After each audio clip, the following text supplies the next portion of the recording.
Hey warriors, what if I told you that in just one night, tonight, you could unlock the same ancient wisdom that transformed emperors, freed slaves from mental chains, and gave Holocaust survivors the strength to endure humanity's darkest hour? The secrets I'm about to share with you have been tested for over 2,000 years. They helped Marcus Aurelius command an empire while maintaining inner peace. They lifted Epictetus from physical slavery to spiritual freedom. They gave Viktor Frankl the psychological tools to survive the unimaginable and emerge stronger. The truth most people don't want to hear: just one night can revolutionize your entire existence. Not because the world magically changes around you, but because you decide to see it through completely different eyes. One night of brutal honesty with yourself, one night of deep reflection, one night of confronting the person in the mirror. That's all it takes to unlock a door that's been waiting for you your entire life. Marcus Aurelius wrote these powerful words: "It is not death that a man should fear, but he should fear never beginning to live." How many of us are guilty of this? How many of us are sleepwalking through life, waiting for the perfect moment to finally start living? We tell ourselves we have endless time. We postpone the changes we know we desperately need. We live in the illusion that tomorrow will somehow be different from today, without us doing anything differently. But what if tonight was different? What if tonight you refused to let another precious day slip through your fingers? What if tonight you looked your excuses in the eye, faced down your fears, pushed aside every distraction, and asked yourself this life-changing question: what am I actually doing with the one irreplaceable life I've been given? That single moment of crystal-clear awareness could become the turning point you'll remember for the rest of your life. In the next few minutes, I'm going to share 9 profound truths with you. These aren't feel-good platitudes or motivational fluff. These are battle-tested principles that will create such a solid foundation in your mind that when you wake up tomorrow morning, you'll literally be a different person. Not because you've learned something brand new, but because you've remembered something eternal, something that was always true about who you are at your core, just waiting to be awakened. As Marcus Aurelius wrote in his Meditations, "Very little is needed to make a happy life. It is all within yourself, in your way of thinking." Tonight, you discover that transformative way of thinking. Tonight, you reclaim your personal power. Tonight, you become truly unstoppable. Before we dive deep into these life-changing truths, I need you to do something for me. Don't skip a single second of this video. Every principle we explore together could be the exact catalyst your life is crying out for right now. If this message is already resonating with your soul, show me by hitting that like button. Share this video with someone who needs to hear it. Subscribe to the channel if you're ready to keep growing, and drop your thoughts in the comments. I read every single one. Your transformation begins the moment you choose to listen with your whole heart. Here's what I want you to do right now. Drop this powerful affirmation in the comments section. Tonight, I begin to transform my life. Say it out loud as you type it. Feel those words in your chest, because this isn't just a video you're watching. This is the night everything changes. Let's begin. Number 1. True control begins where blame ends. Most people have it completely backwards. They think control means getting others to change, getting life to be fair, or getting the world to bend to their will. But here's what the ancient Stoics discovered over 2,000 years ago, and what modern psychology confirms today. True control begins the exact moment blame ends. Think about your own life right now. How much mental energy are you burning on thoughts like these? I would be happier if my family understood me better. I would be more successful if my boss wasn't holding me back. I would be in a better relationship if people weren't so selfish. I would be further ahead if life hadn't dealt me such a bad hand. Sound familiar? Every single time you blame someone or something else, you're literally handing your power away. You're saying, my happiness, my success, my peace, it's all in someone else's hands. Epictetus said, people are not disturbed by things, but by the view they take of them. The problem is almost never the actual event. It's your reaction to it. It's the story you tell yourself about what it means. When you blame others, you trap yourself in invisible chains. You're essentially telling yourself, I can't be free, happy, or at peace until they change, until they apologize, until they fix what they broke. But Stoicism teaches, and what neuroscience now proves, freedom comes when you stop waiting for the world to change and start changing how you respond to it. You cannot control what others do to you. You cannot control what happened in your past. You cannot control whether life is fair. But you can always control one thing, your response. And that response is where all your real power lives. This isn't easy. It takes tremendous courage to look at your life and say, yes, terrible things happened to me. Yes, people hurt me. Yes, life knocked me down. But I will not let any of that define my future. I am still responsible for my next move. That shift in thinking, that one decision to stop being a victim of your circumstances and start being the author of your response, that's where real transformation begins. The night you stop blaming your parents for how they raised you, the night you stop blaming your ex for breaking your heart, the night you stop blaming society, your boss, or bad luck, that's the night you reclaim yourself. Here's why blame is so addictive. It feels comforting because it removes responsibility from your shoulders. It's easier to say it's their fault than what can I do differently. But comfort is a trap. Growth begins with accountability. The moment you stop asking, why did this happen to me, and start asking, what can I do now? You cross the bridge from victim to warrior. Think about all those nights you've wasted replaying old stories in your mind, rehearsing conversations that will never happen, imagining scenarios where you get the apology you deserve. How much energy have you burned on things completely outside your control? Tonight, imagine what would happen if you stopped replaying those stories and said, I cannot change what has been done to me, but I will never again let it control me. That's how you break free. That's how you reclaim your power. True control doesn't mean life suddenly becomes easy. It means that no matter what storm hits, you know the steering wheel is in your hands. People will still betray you. Circumstances will still test you. Life will still throw curveballs, but blame will never fix any of it. Ownership will.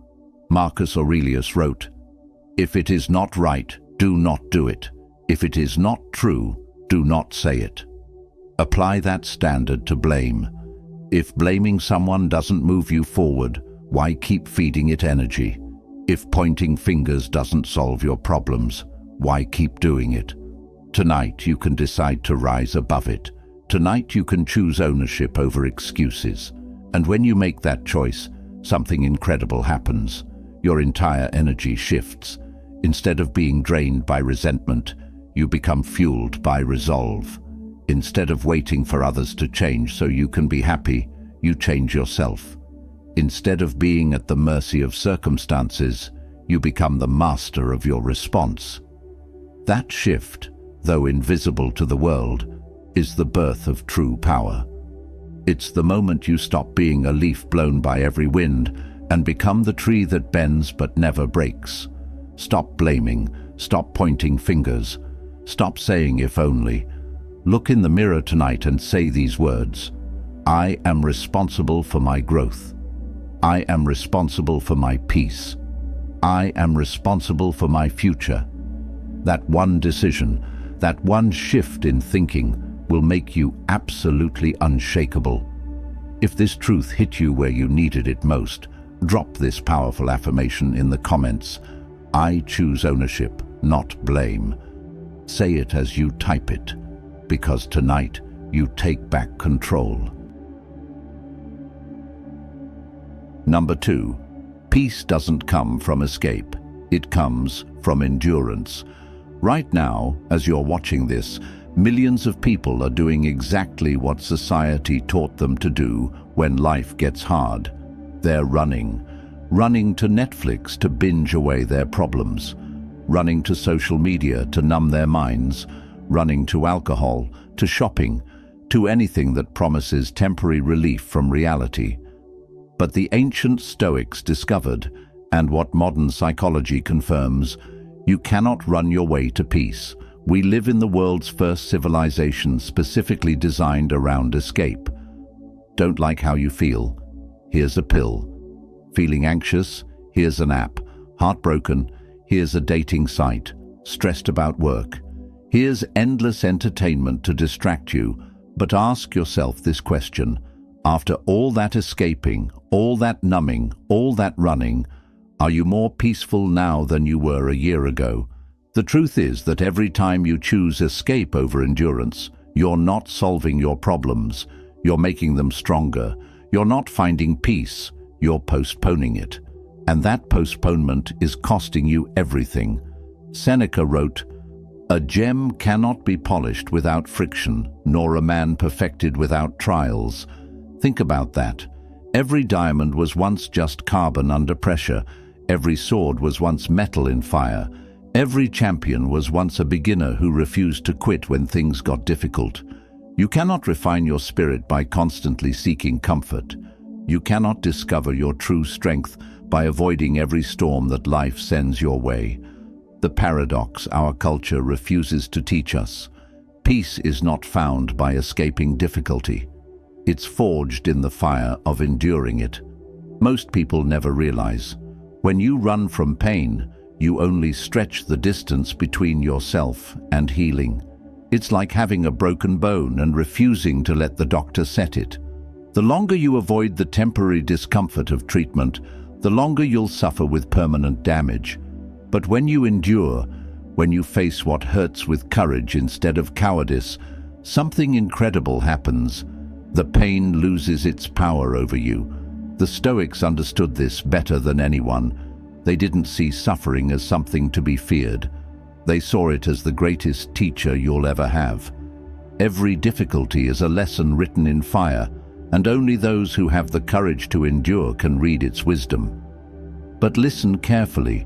Endurance is not about becoming a doormat. It's not about passively accepting abuse or unfairness. True endurance is about responding with strength rather than fear. It's about looking at your challenges and saying, "Yes, this is heavy, but I am stronger than I realize. Yes, this is painful, but I will not bow down to it. Yes, this is difficult, but difficulty is where I discover who I really am." In that moment, when you stop running and start standing, peace enters your life. Not because the storm has passed, but because you stopped being afraid of getting wet. Picture this. Two people face the exact same devastating heartbreak. Person number one immediately runs to distractions. They binge-watch shows, scroll social media for hours, maybe drink a little too much, jump into rebound relationships, anything to avoid feeling the pain. Person number two does something different. They sit with the pain. They let themselves feel it fully. They ask themselves, "What is this trying to teach me? How can I grow from this? What strength am I discovering that I didn't know I had?" Fast forward 1 year. Person number one is still running, still avoiding, still trapped in the same cycles of escape. But person number two, they've emerged free, stronger, more peaceful than they ever were before the heartbreak happened. That's the difference between escape and endurance. Marcus Aurelius wrote, "If you are distressed by anything external, the pain is not due to the thing itself but to your estimate of it. And this you have the power to revoke at any moment." Read that again. The pain is not due to the thing itself, but to your estimate of it. Endurance is the act of revoking fear's power over your mind. It's the moment you realize that external events don't have to dictate your internal state. You are not at the mercy of circumstances. You are the master of your response to them. I want you to be brutally honest with yourself right now. How many times this week did you choose escape over endurance? How many times did you reach for your phone instead of sitting with discomfort? How many times did you choose distraction instead of facing what was really bothering you? Tonight can be the night you change that pattern forever. Instead of running, you can learn to sit still. Instead of escaping, you can choose to embrace. Instead of drowning in avoidance, you can breathe through the difficulty and trust that you will not break. What nobody tells you about endurance, the very thing you think will destroy you, is often the thing that will transform you if you have the courage to face it. That wound you're carrying, it may become the place where the light enters your life. That difficulty you're avoiding, it may become the foundation of your greatest strength. That pain you're running from, it may be the teacher you've been looking for all along. Endurance is not punishment. Endurance is preparation. Preparation for the person you're meant to become. So tonight, when your mind whispers, run, escape, numb the pain, I want you to whisper back, I will not escape, I will endure. I will find peace not by avoiding the storm, but by walking through it with my head held high. And when you make that choice, when you choose courage over comfort, you'll discover something that will shock you. The storm doesn't feel as frightening anymore. You'll realize you had the strength all along. You just needed to stop running long enough to see it. If this truth is exactly what your soul needed to hear tonight, drop this powerful declaration in the comments. Say it as you type it. I will endure, not escape. Number 3. Discomfort is a signal, not a stop sign. Right now, I guarantee you're avoiding something. Something that makes your stomach tighten, your palms sweat, your mind whisper, maybe later. Something that feels uncomfortable. And here's what 99% of people do. They mistake that discomfort as a warning to stop. They interpret that feeling as their body saying, danger, turn back. This isn't for you. But what if I told you that discomfort isn't a stop sign at all? What if it's actually the most important signal your life can give you? We've been programmed completely backwards. The moment most people feel fear, pressure, or resistance, they retreat like soldiers hearing retreat horns. They think discomfort means they're going the wrong direction. They believe their anxiety is protecting them from making a mistake. But discomfort is not a warning to stop. It's a signal that you're stepping outside your old limits and into the sacred space where all growth happens. Think about every significant moment in your life. Your first day at a new job, asking someone you liked on a date, moving to a new city, starting a business, having a difficult conversation that needed to happen. What did they all have in common? They all felt uncomfortable as hell. Epictetus said, difficulties are things that show a person what they are. Let that penetrate your mind. Discomfort is not your enemy. It's a mirror. It reflects your current limits, your hidden fears, your untested strength. And instead of running from that reflection, you should study it intensely. Because here's what most people never realize. Only when you see your limits clearly can you begin to push beyond them. You cannot grow beyond what you're unwilling to face. You cannot become stronger without resistance. You cannot discover your true capabilities while staying in your comfort zone. Think about how muscles actually grow. Do they get stronger by staying comfortable, by never experiencing resistance, by avoiding any strain or pressure? Absolutely not. Muscles grow by being torn down through resistance and rebuilding stronger than before. The burn you feel during exercise isn't damage, it's growth happening in real time. Your character works the exact same way. The strongest minds are forged in struggle. The deepest wisdom is earned through pain. The most resilient spirits are born in the fires of discomfort. If you want to grow as a human being, you must make peace with discomfort, not as something to avoid, but as something to lean into with courage. Everything is designed to maximize your comfort. Easy food delivered to your door, endless entertainment at your fingertips. Social media algorithms that show you exactly what you want to see. Dating apps that eliminate the discomfort of approaching someone in person. But comfort is the most dangerous drug you can take. It feels safe, but it keeps you small. It feels protective, but it's actually imprisoning you in mediocrity. Discomfort feels threatening, but it's where your strength is forged. Every great achievement in human history was born in discomfort. Every powerful transformation begins exactly where comfort ends.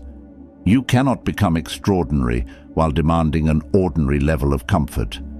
Marcus Aurelius wrote, "The impediment to action advances action. What stands in the way becomes the way." This is the secret the Stoics lived by. The very thing that makes you uncomfortable is the exact path you must take. If something scares you, it means it matters to your growth. If something challenges you, it means you're standing on the edge of becoming someone new. If something feels impossible, it means you're about to discover capabilities you didn't know you had. The obstacle is the way forward, but most people sabotage their own transformation. They turn back too soon. They feel the discomfort and assume it means they're going the wrong direction. They interpret their fear as wisdom, their anxiety as intuition telling them to stop. But in reality, discomfort is confirmation that you're exactly where you need to be.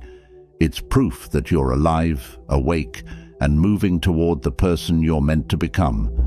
Stopping when you feel discomfort is like turning around 1 mile before reaching the summit of a mountain you've been climbing for hours. The breakthrough you're seeking is often just on the other side of the breakdown you're avoiding. I need you to be brutally honest with yourself right now. What discomfort have you been avoiding? Is it that difficult conversation you need to have with someone you love? Is it starting that business you've been dreaming about for years? Is it going to the gym when you're out of shape? Is it learning a new skill that makes you feel like a beginner again?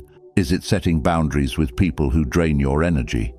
Is it ending a relationship that's no longer serving you? Is it applying for that job you don't feel qualified for yet? If it makes you uncomfortable, it's not a coincidence, it's a signal. A signal that this is exactly where your growth is waiting for you. Discomfort will always be there, but once you learn to interpret it correctly, as a guide instead of a wall, your entire life transforms. The fear becomes excitement. The pressure becomes fuel. The anxiety becomes anticipation. The resistance becomes your roadmap to becoming unstoppable. Tonight, you can flip the entire meaning of discomfort in your mind. From something to fear into something to follow. From a stop sign into a green light. So the next time you feel that familiar tightness in your chest, that voice in your head saying, "This is too hard," that urge to retreat to safety, I want you to pause and whisper these words to yourself. This is not a stop sign. This is a signal. This discomfort is showing me exactly where I need to go. And then keep moving forward. Because just on the other side of that discomfort is the version of yourself you've been searching for.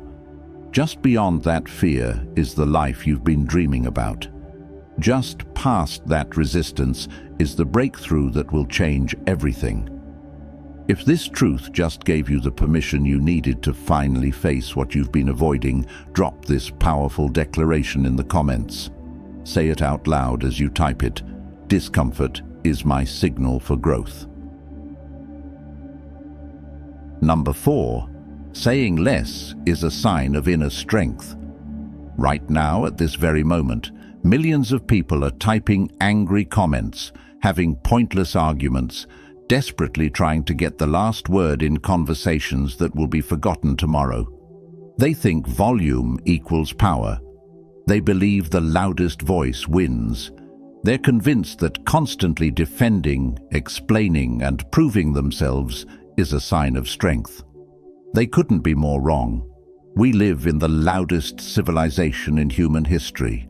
Social media has trained us to believe that every thought deserves to be shared, every opinion needs defending, every slight requires a response. We've been programmed to think that silence means weakness, that not responding means you've lost. The ancient Stoics discovered, and what the most powerful people in the world understand, in a noisy world, silence is the ultimate power move. True strength doesn't come from how loudly you can speak. It comes from the self-discipline to remain silent when silence carries more weight than 1,000 words ever could. Epictetus said something profound. We have 2 ears and 1 mouth so that we can listen twice as much as we speak. But this isn't just about being a good listener. This is about understanding that silence is a form of mastery.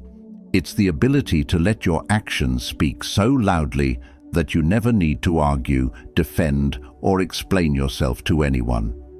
When you master the art of saying less, you discover something incredible.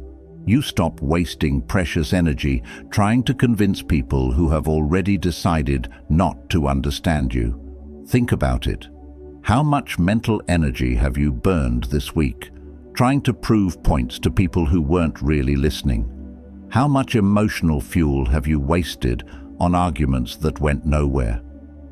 Every word you don't need to speak is energy you can invest in becoming better. Every argument you choose not to engage in is peace you get to keep. Every time you resist the urge to defend yourself unnecessarily, you grow stronger. When you say less, you conserve energy. You stop pouring gasoline on fires that weren't worth lighting in the first place. You begin to see that silence isn't empty. It's full of strength, awareness, and unshakable control. I want you to think about the last time you held back when you wanted to lash out at someone. That was strength. The last time you walked away from a toxic argument instead of trying to win it, that was wisdom. The last time you chose quiet composure over unnecessary noise, you grew in power, even if nobody else noticed. Most people don't understand. People who always need the last word are not strong, they're deeply insecure. People who constantly explain themselves are not in control, they're terrified of being misunderstood. But the person who remains calm, who lets their silence carry the weight of truth, that person commands respect without ever demanding it. Marcus Aurelius wrote, "If you are silent, be silent as one who has the strength to speak, but refrains." Read that again. This is the mark of true self-mastery. You could speak. You could fight back. You could argue and defend and prove your point. But you choose not to. That choice doesn't come from weakness. It comes from a place of absolute control. It's the difference between a master and an amateur. Amateurs react to everything. Masters respond to what deserves their energy. Here's something our culture never taught you. Silence protects your peace. Words once spoken can never be taken back. They can create wounds deeper than any physical weapon. They can burn bridges you might need to cross later. They can start wars in relationships that could have remained at peace. But silence? Silence allows you to guard your energy and avoid unnecessary battles. Not every opinion deserves your response. Not every insult deserves your time. Not every challenge is worthy of your effort. Not every provocation deserves your reaction. Silence teaches you to distinguish between what requires your energy and what's trying to steal it. And here's the beautiful secret. In your silence, something magical happens. You begin to listen more deeply. You start seeing people for who they truly are instead of just hearing what they're saying. You notice the small truths hidden between their words. You connect to wisdom that can only be heard in stillness. Silent people learn secrets that loud people never discover. They see patterns that talkers miss. They understand dynamics that arguers never grasp. While others are busy talking, you're busy learning. While they're busy defending, you're busy growing. While they're busy proving, you're busy becoming. So the next time someone tries to bait you into an argument, remember, you don't have to take the bait. The next time you feel the urge to defend yourself against someone who's already made up their mind, pause and ask, is this worth my energy? The next time you want to get the last word, remind yourself, the last word belongs to the person who walks away from unnecessary noise. Silence is not surrender, it's strategy. It's not weakness, it's wisdom. It's not giving up, it's powering up. Tonight, when you feel that familiar urge to argue, defend, or over-explain, I want you to do something revolutionary. Pause, breathe, choose silence. Remember that silence is not a cage that traps you. It's a shield that protects you. It's not a sign that you've lost. It's proof that you've won the only battle that really matters, the battle for self-control. Your silence sends a message louder than any words ever could. I am so secure in who I am that I don't need to prove it to anyone. If this truth just gave you permission to stop engaging in every battle that comes your way and drop this powerful declaration in the comments, say it quietly as you type it, my silence is my strength. Number 5, you don't need motivation, you need discipline. Right now, millions of people are searching for the same thing, how to stay motivated. They're consuming motivational videos, reading inspiring quotes, attending seminars, desperately chasing that feeling that will finally make them take action. But the truth they don't want to hear, you're chasing the wrong thing entirely. The most successful people in the world have a secret, and it's not what you think. They're not more motivated than you. They're not naturally more driven. They've simply learned to operate without motivation altogether. Let me ask you something. How did that last burst of motivation work out for you? You know the one I'm talking about. Maybe it was a YouTube video that fired you up. Maybe it was a book that inspired you. Maybe it was seeing someone else's success story that made you think, that could be me. You felt unstoppable for what? A day, a week, maybe even a month. And then what happened? Life got hard. You got tired. The feeling faded. And you quit. What nobody tells you about motivation, it's designed to fail you. Motivation is like a sugar rush. It gives you a quick spike of energy, followed by an inevitable crash. If you're building your dreams on motivation, you're building on quicksand. Motivation is exactly like the weather. It changes daily. Some mornings you wake up ready to conquer the world.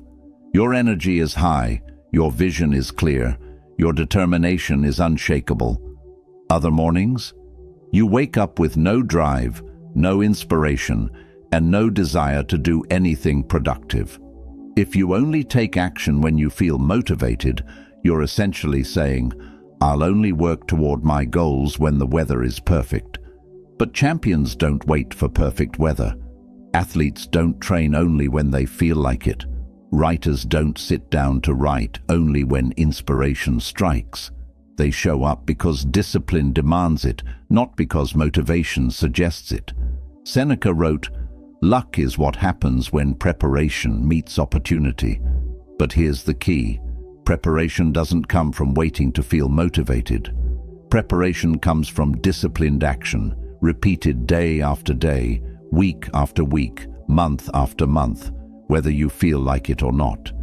Discipline builds the foundation where motivation cannot reach. Motivation might get you started, but only discipline will get you finished. While motivation is asking, do I feel like it today? Component placement discipline is saying, this is what must be done, and I will do it.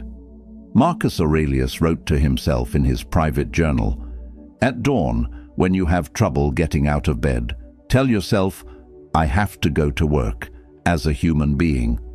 What do I have to complain of if I'm going to do what I was born for? This is the spirit of discipline. You rise not because you feel like it, but because life demands your effort. You act not because you're motivated, but because you're committed. You persist not because it's easy, but because it's necessary. Here's something that will blow your mind. Discipline actually frees you in a way motivation never can. When you're disciplined, you no longer have to negotiate with yourself every morning. You don't waste mental energy asking, should I work out today? Or, do I feel like writing today? Or, am I motivated enough to make that difficult phone call? The decision has already been made. You simply act. And in that action, in that commitment to consistency, regardless of how you feel, you build unstoppable momentum. Each small act of discipline compounds into results that motivation alone could never deliver. Each day you show up when you don't want to, you're depositing strength into your character that will pay dividends for the rest of your life. Want to know the secret that successful people don't want you to discover? Discipline eventually creates motivation. The more consistent you are, the more progress you see. Progress feels good. Success breeds confidence, and confidence naturally fuels motivation. But it works in that exact order, never the reverse. If you sit around waiting for motivation to show up before you take action, you will be waiting forever. Motivation is not the starting point. It's the byproduct of disciplined action. Have you ever noticed that once you actually start doing something you've been avoiding, you often find the energy to continue? That's discipline creating motivation in real time. I need you to ask yourself this life-changing question. What do I need more? Another burst of motivation that will fade in 3 days, or a steady commitment to discipline that will compound over years? The answer should be obvious, but most people keep choosing the sugar rush over the slow burn. They keep chasing feelings instead of building systems. Here's the difference. Motivation whispers, discipline builds. Motivation excites, discipline transforms. Motivation fades, discipline lasts. So, instead of asking yourself, how do I stay motivated? Start asking, how do I stay disciplined? Build systems that don't depend on how you feel. Set standards that you meet regardless of your mood. Commit to small actions every single day that move you toward your goals. Stop waiting for the perfect moment. Stop waiting for the perfect energy level. Stop waiting for the perfect inspiration. Perfect is the enemy of progress. Disciplined is the creator of transformation. At the end of your life, when you look back on everything you've accomplished, it won't be the moments of motivation you remember. Those fleeting feelings of inspiration will be forgotten. What you'll remember, what you'll be proud of, is the discipline that shaped the person you became. The days you showed up when you didn't want to. The times you did the work when nobody was watching. The consistency that turned dreams into reality. If this truth just gave you permission to stop chasing motivation and start building discipline, prove it by drop this powerful declaration in the comments. Make it your new identity. Discipline is my freedom. Number 6. Detachment is the highest form of self-respect. Most people think self-respect comes from achievement, from proving themselves, from getting recognition, accumulating possessions, or being validated by others. But what if I told you that everything you think you know about self-respect is backwards? What if the highest form of self-respect isn't about gaining more, but about needing less? What if true self-respect comes not from attachment, but from the profound strength of detachment? We live in a culture that worships attachment.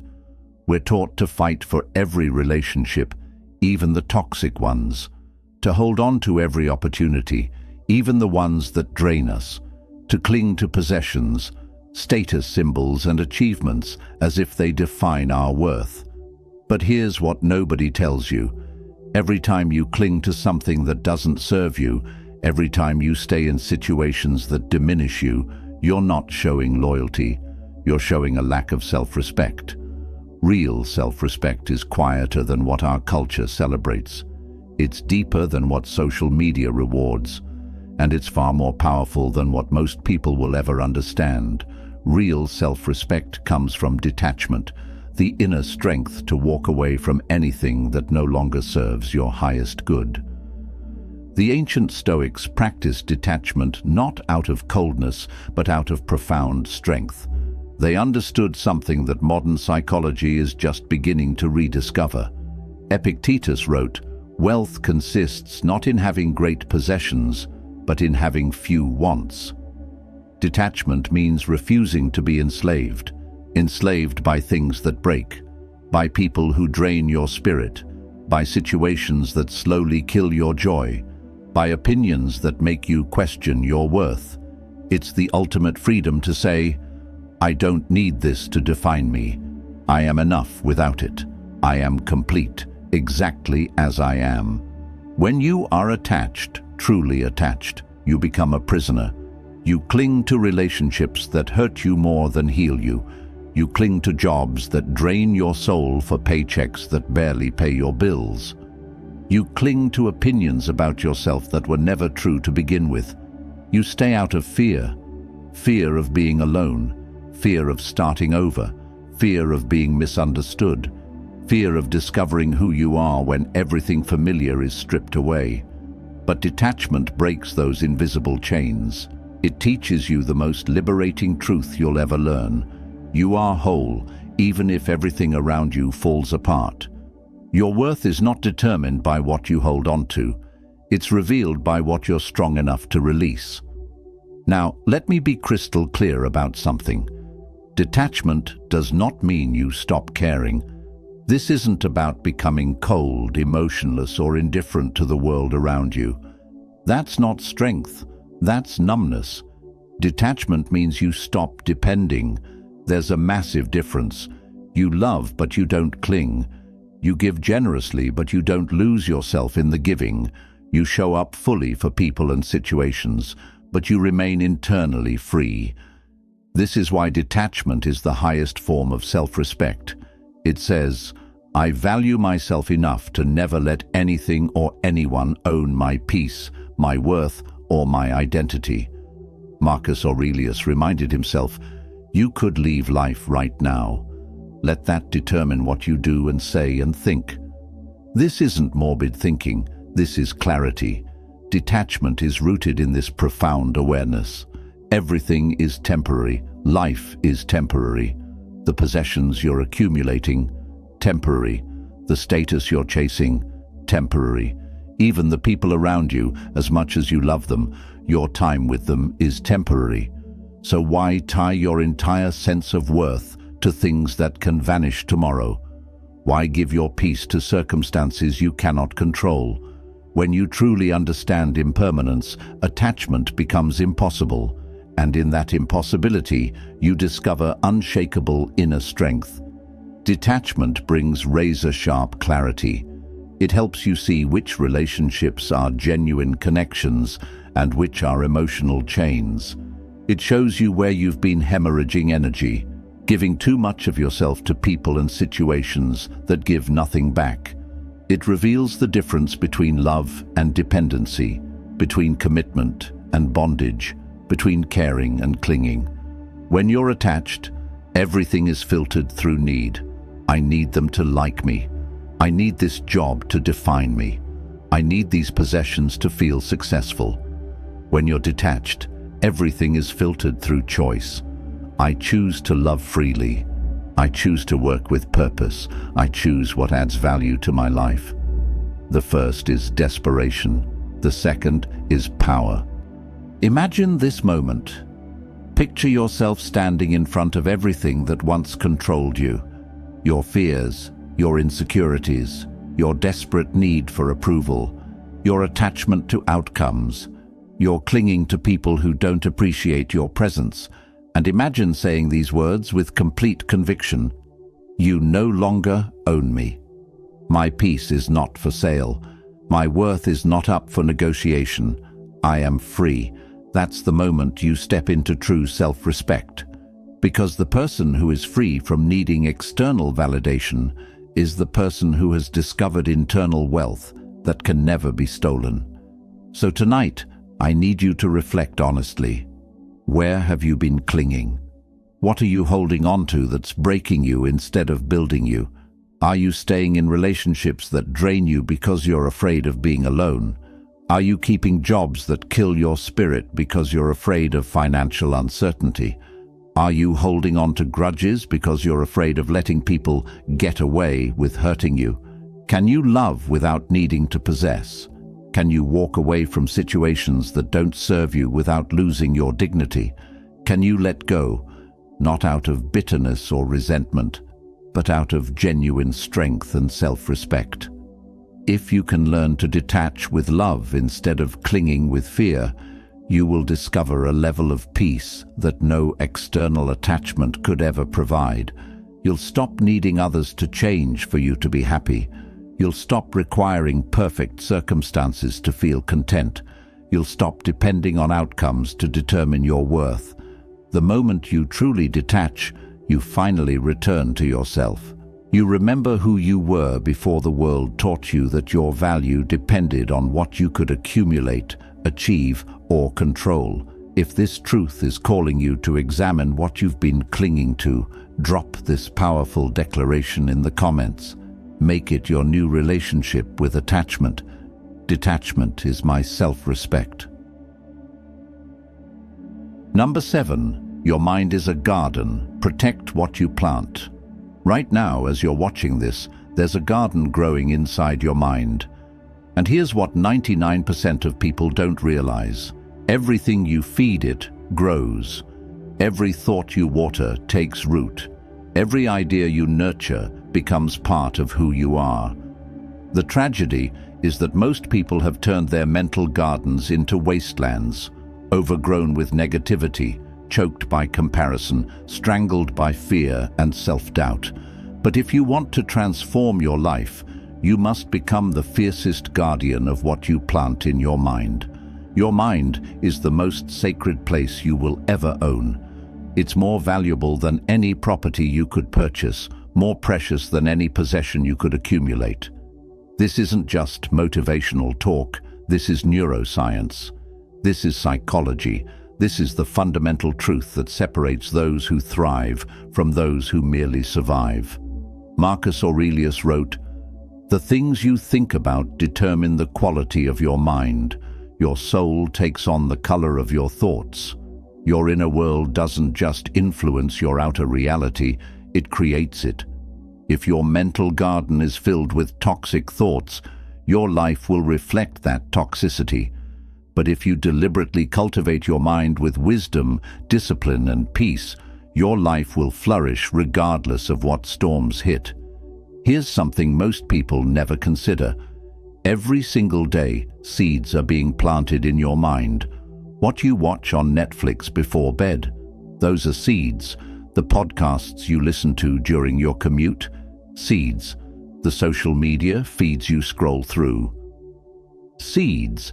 The conversations you have with friends, family, co-workers, all seeds. The people you spend time with, their attitudes, their energy, their way of thinking, they're planting seeds in your mental garden every time you interact with them. Some of these seeds grow into unshakable strength, wisdom, and resilience. Others grow into anxiety, insecurity, and weakness. And here's the question that will change your life. What am I allowing to grow inside me?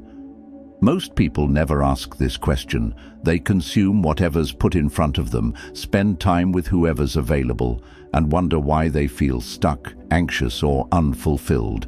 If you constantly consume negative news, your garden will bloom with anxiety and fear. If you surround yourself with complainers and critics, their voices will echo in your head long after they've left the room.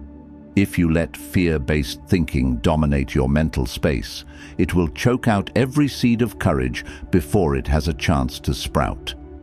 If you feed your mind a steady diet of comparison through social media, envy and inadequacy will grow like weeds.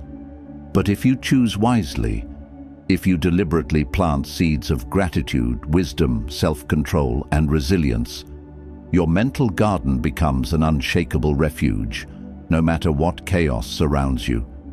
Think about the most peaceful, confident person you know. I guarantee you they're extremely selective about what they allow into their mental space. They've learned to be gardeners of their own minds. Epictetus taught his students, "The key is to keep company only with people who uplift you, whose presence calls forth your best." But here's what most people miss. This principle applies not just to people, but to everything you consume. Every book you read, every show you watch, every social media account you follow, every conversation you engage in, they're all gardeners working in your mental space. Some are planting flowers, others are scattering weed seeds. Guard your garden ruthlessly. Be incredibly selective about what you allow to enter your mental space, because once a thought pattern takes root, it will grow whether you want it to or not. But protecting your mind isn't just about planting good seeds. It's about pulling out weeds quickly. This is where most people fail. They plant some positive thoughts, read a few inspiring quotes, but they never do the hard work of removing the toxic patterns that are already established. Don't let bitterness take root and spread throughout your thinking. Don't allow envy to multiply in the dark corners of your mind. Don't give fear the space to establish a stronghold in your mental territory. When you notice harmful thought patterns starting to grow, and you will notice them if you're paying attention, uproot them immediately and replace them with stronger, healthier thoughts. Your mind, like any garden, requires daily maintenance. You can't plant good seeds once and expect a lifetime of healthy growth. And here's something crucial to understand. Gardens grow slowly. You won't plant a seed of confidence today and wake up fearless tomorrow. You won't read one inspiring book and permanently transform your mindset. You won't have one meaningful conversation and suddenly become wise. But here's the promise that will keep you going. Every single day, you choose to plant better seeds in your mind. Your inner world grows stronger, calmer, and more beautiful. That inner strength doesn't stay hidden. It eventually reflects in every aspect of your outer life, your relationships, your career, your health, your happiness, your resilience in the face of challenges. So tonight, I need you to get brutally honest with yourself. Look at your life right now and ask, what seeds have I been planting in my mind? Look at what you've been watching, reading, listening to. Look at the people you've been spending time with. Look at the conversations you've been having, the thoughts you've been entertaining. If the mental garden you've been cultivating doesn't align with the life you want to live, it's time to change. Not tomorrow, not next week, tonight. From this moment forward, you are the guardian of your mental garden. Protect it like your life depends on it, because it does. Nourish it with wisdom, with truth, with discipline. Be ruthless about removing anything that doesn't serve your growth. Choose your inputs like you're choosing medicine for your soul. Because in a very real sense, that's exactly what you're doing. Your future will always grow from the soil of your mind. The thoughts you plant today will determine the person you become tomorrow. If this truth just gave you permission to become the fierce guardian of your own mind, drop this powerful declaration in the comments. Make it your new identity as a mental gardener. I protect my mind. I plant strength. Number 8. You can't heal in the same environment that broke you. Right now, there are people desperately trying to heal from trauma, heartbreak, and life wounds while staying in the exact same toxic environments that broke them in the first place. They think healing is just about time. They believe if they wait long enough, If they're patient enough, if they try hard enough, they'll magically become whole again. But here's the brutal truth that nobody wants to hear. You can't heal in the same environment that broke you. Most people have healing completely backwards. They think healing is something that happens to them rather than something they must create the conditions for. They're waiting for time to fix what only a change of environment can heal. Healing is not just about time, it's about environment. You cannot expect to recover, to grow, or to rebuild yourself if you remain in the very place that inflicted your wounds. Think about it in the most basic terms. If you plant a seed in poisoned soil, it doesn't matter how much time passes, how much water you give it, or how much sunlight it receives. That seed will never grow into the plant it was meant to become. The same is true for your healing. The same is true for your growth. The same is true for your transformation. Epictetus warned his students, "The key is to keep company only with people who uplift you, whose presence calls forth your best." You cannot expect to rise if you surround yourself with people who constantly pull you down. You cannot find inner peace if your daily environment is filled with chaos, negativity, and toxic reminders of everything that broke you. This isn't about being antisocial or cutting everyone off. This is about recognizing that your environment is either supporting your healing or sabotaging it. There's no neutral ground. I want you to think honestly about your own life. How many times have you tried to heal while staying stuck in the same destructive patterns? The same toxic relationships that drain your energy, the same routines that keep you small, the same physical spaces that trigger painful memories. You've been trying to stitch a wound while constantly tearing it open again. You've been attempting to build strength in the same place that systematically feeds your weakness. Maybe it's staying friends with people who remind you of your failures instead of celebrating your growth. Maybe it's living in a space that's cluttered with reminders of your past instead of creating a sanctuary for your future. Maybe it's maintaining habits and routines that were formed during your darkest moments instead of designing new patterns for your brightest days. Healing doesn't work when you're constantly re-exposing yourself to the source of your wounds. Now, here's something crucial to understand. Leaving a toxic environment doesn't always mean physically moving to a new city or state. Sometimes it means creating new boundaries within your current situation. It means refusing to let the same voices, the same habits, and the same negative influences control your healing journey. It means making choices that protect your progress, even when others don't understand those choices. Maybe that's setting boundaries with family members who constantly bring up your past mistakes. Maybe it's unfollowing social media accounts that make you feel inadequate. Maybe it's changing your daily routine to avoid triggers that send you spiraling. Environment is about energy, not just geography. Marcus Aurelius wrote something in his private journal that reveals the deepest truth about healing. The things you think about determine the quality of your mind.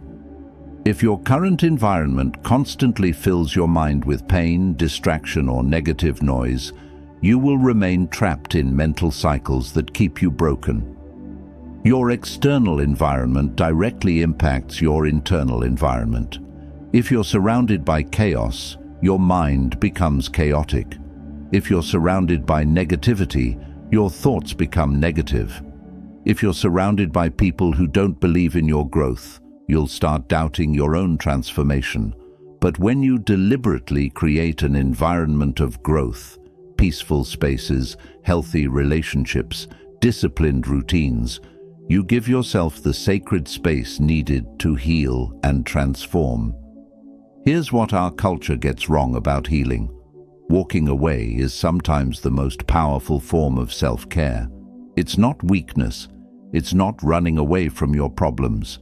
It's not giving up on people or situations. It's refusing to stay in a place that feeds your wounds instead of your strength. It's choosing your healing over other people's comfort. It's prioritizing your growth over maintaining toxic status quo. The day you choose to protect your healing is the day you finally honor your own worth. It's the day you say, I matter enough to create the conditions for my own transformation. Right now, I need you to do an honest environmental audit of your life. Look at your relationships. Are the people in your life celebrating your growth or sabotaging it? Do they lift you up or drain your energy? Do they remind you of who you're becoming or who you used to be? Look at your physical spaces. Does your home feel like a sanctuary for growth or a museum of past pain? Are you surrounded by things that inspire you or things that trigger you? Look at your routines. Are your daily habits designed to support healing or maintain old wounds? Are you doing things that move you forward or keep you stuck? Look at your inputs. What are you reading, watching, listening to? Is your mental diet feeding recovery or feeding old trauma patterns? So tonight, ask yourself this life-changing question.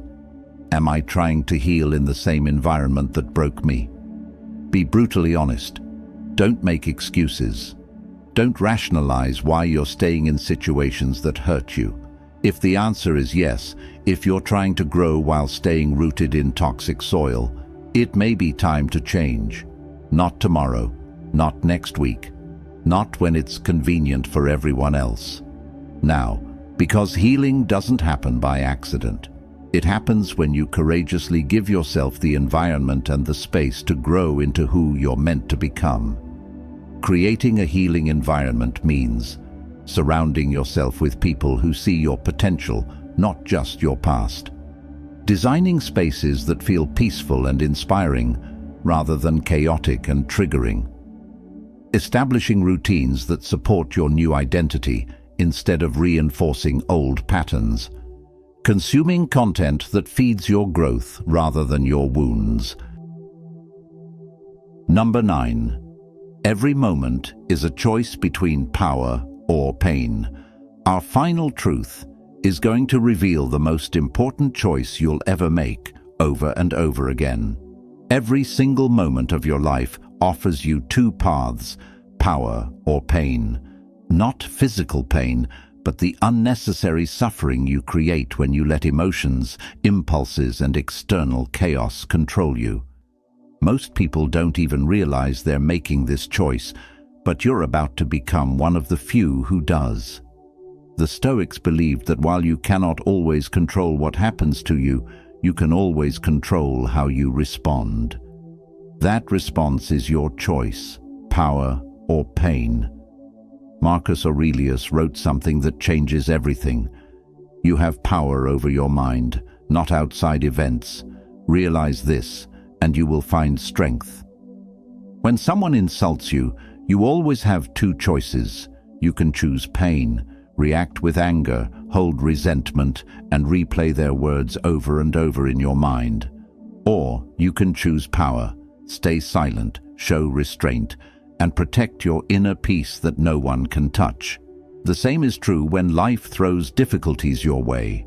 You can choose pain, complain, feel sorry for yourself, and blame others for what's happening. Or you can choose power, accept the challenge, face it with courage, and endure with strength. Most people live on autopilot, reacting without awareness. They give their power away to every person, every situation, every circumstance that triggers them. But awareness is where transformation begins. The moment you pause and ask yourself, will I choose power or pain in this moment? You reclaim control over your entire life. Think about it.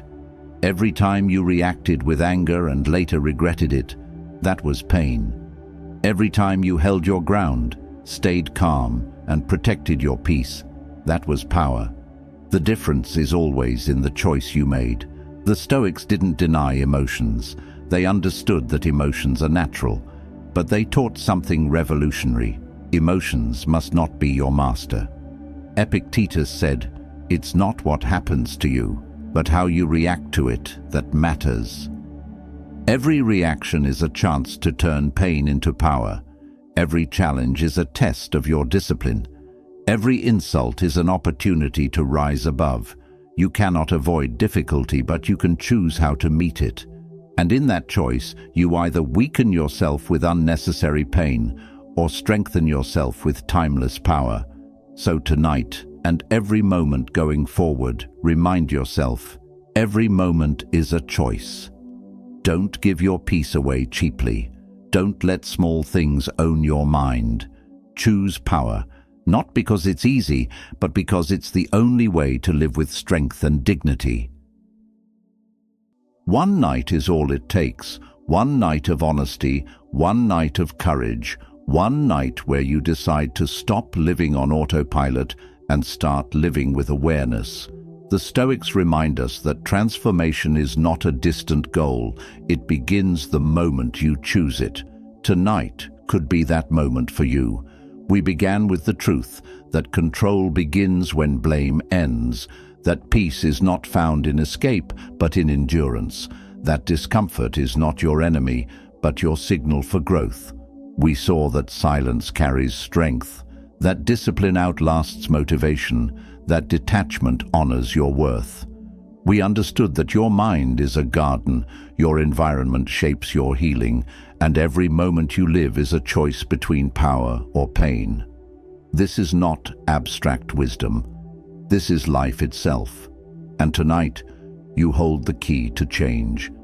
Not by waiting for the perfect moment, but by making tonight the beginning of your transformation. Remember, one night can make you unrecognizable, not to the world first, but to yourself. So I leave you with this. Stop waiting. Begin now. Choose strength over weakness.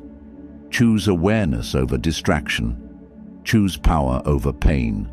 Let tonight be the night you'll never forget, the night you chose to truly live. If this message touched you, don't let it stay with just you. Like this video, share it with someone who needs it, subscribe to the channel, and drop your affirmation in the comments. Your journey begins the moment you choose to take it seriously. I want you to drop this final affirmation in the comments. Tonight, I begin my transformation.